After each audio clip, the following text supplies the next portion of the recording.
I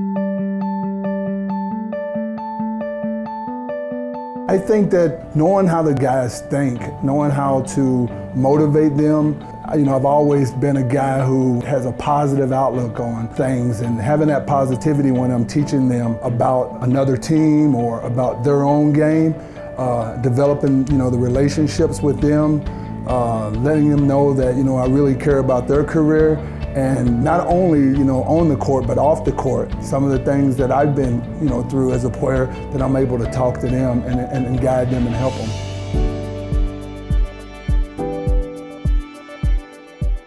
My name is Popeye Jones, a coach for the Indiana Pacers. I was born in a small town in northwest Tennessee. Nobody's probably ever heard of it. It's Dresden, Tennessee, a town of about 5,000 people. Grew up playing basketball, football, and baseball. I think baseball still was my first passion.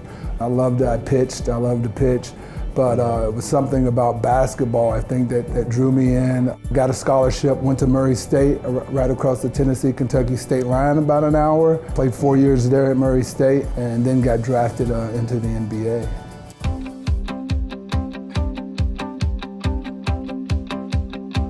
As a player, I was a journeyman, and I played for, 7 different franchises. You try to take something away from, I think, each guy you played for, and even if you worked for as a coach. There's Dick Motta, who was my first coach, so I take a lot from him. I played for Doug Collins, who I love, who's a perfectionist. I take things for him. I worked for Rick Carlisle for a year. I worked for Avery Johnson, who came out of the San Antonio system under Pop. Frank Vogel, who was great in Indiana.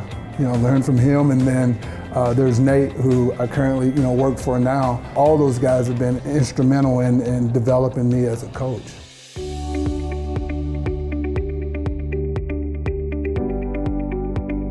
I try to get out and see my kids as much as possible. My oldest lives in Nashville, he's 27. Seth lives in Columbus, he plays in the NHL, he's 23, and Caleb's 21, my youngest, 3 boys. And I actually got remarried last year. My wife, Kelsey, she works at the NCAA in championships. We kind of just hang out a lot, do a lot of things together.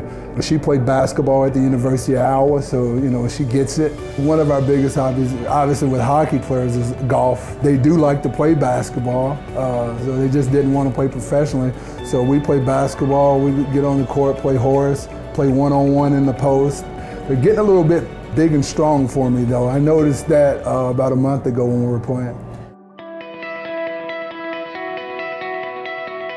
The biggest thing about trying to be an NBA coach and make it is you have to really show the passion that you have for the game and the work ethic, because those are the 2 things that GMs and other head coaches, they're really looking at.